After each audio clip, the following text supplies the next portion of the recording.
How do I get faster? Mechanics, strength, flexibility, rapid response, and endurance. I've been getting this question a lot.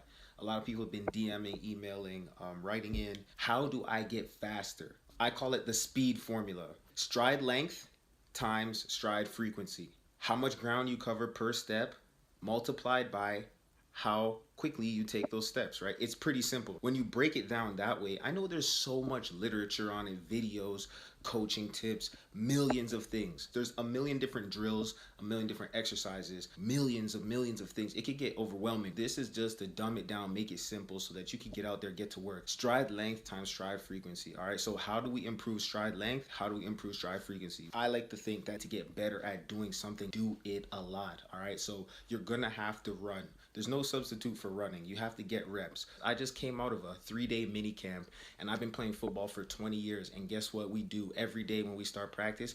We go back to the fundamentals. Why? Because there's no substitute for reps. There is no substitute for reps. I can't say this enough. You don't want to just be out there sloppy running, okay? You want to be thinking about your form, your technique, and your mechanics. So the number one way to increase stride length and stride frequency is going to be your mechanics, all right? Your technique. That's always going to come first because technique beats talent when talent looks sloppy. I don't know, I just made that up, but it makes sense. Now listen, when your technique is clean in the fourth quarter, when the pressure is on and you are fatigued, your technique shall set you free. Work on this every single day. I'm telling you, at the pro level, we still work fundamentals every single day. When I was in high school, my coach had me join the track team, okay? I joined the track team in the off season because it helped me learn how to get my knee up, toe up, knee drive, triple extension, ankle, knee, hip. It taught me how to have that forward lean, that body posture, how to take advantage of those shin angles coming out of the blocks. Mechanics.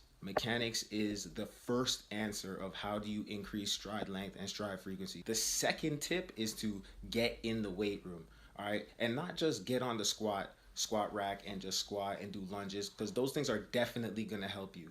But you're going to want to do your plyometrics. You're going to want to do your unilateral work, your single leg work. You're going to want to work on all of your muscle groups, not just glutes, not just quads, not just hamstrings. You want to work on developing your strength as an athlete, not necessarily about putting 500 pounds on, but when you are moving weights, you have to learn how to move the weights quickly. Think about the movements that translate into the running motion. This explosive speed is going to come from explosive movements in the weight room. The strongest squat in the world is not necessarily correlated to the fastest sprinter. It's the person who can move their body and move the weight quickly who is going to be turning it over and getting out of there. The third thing that you have to do in order to increase your stride length, stride frequency, your mobility and your flexibility. When you're in the weight room, don't just be a he-man, don't just be a super power lifter. You need to work on your flexibility, your mobility, your dexterity in your joints. You need to work on all of these things because a greater range of motion,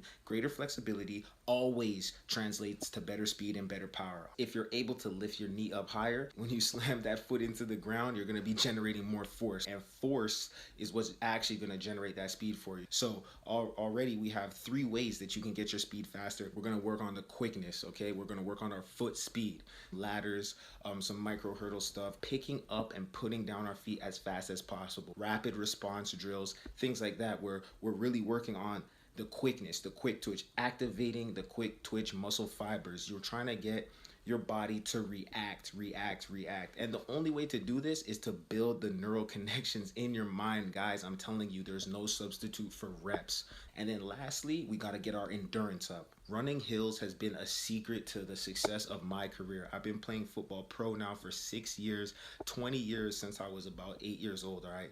And running hills has been one of the main things that has helped me stand out. It's just good to mentally get your body used to burning, that feeling, that endurance that you need. When your muscles are burning, your speed is going to start to go down because you're not going to be pushing as hard. But everybody knows that the 40-yard time that you run or how quick you are in the first quarter or the first period, it doesn't matter. It's all about how fast you could be at the end of the game when the biggest plays are made. These are the few things that you need to be thinking about and that you need to know. Mechanics, strength, flexibility, rapid response, and endurance. What's going to help you with all of these things? Interval sprints. We're going to be running up the hills. Maybe we're running 20 yards times 10 on the Tuesday on our first workout. We're gonna sprint, we're gonna walk back. We're gonna sprint, we're gonna walk back. We're gonna sprint, we're gonna walk back. We're building our work capacity because the people who are the fastest, it's not about being fast once. It's about being fast over and over and over and over and over again. The fourth quarter plays are the biggest plays in the game. So we're building our work capacity through these interval sprints. Now, you start out with some short ones, and then later in the week, you come back maybe Thursday or maybe Friday when you have your second run day of the week, and then we're going to hit the longer sprint 60, 70, 80, 90, 100. Maybe we go up in a pyramid and come back down. There's a million ways to get faster, but what we need to work on is short burst, drive phase, and we also need to work on long speed, top end, okay? Turnover, holding your form when you're fatigued. Don't overdo it. You don't want to run so much that you're pulling muscles out there, but running is going to help your body grow, get stronger,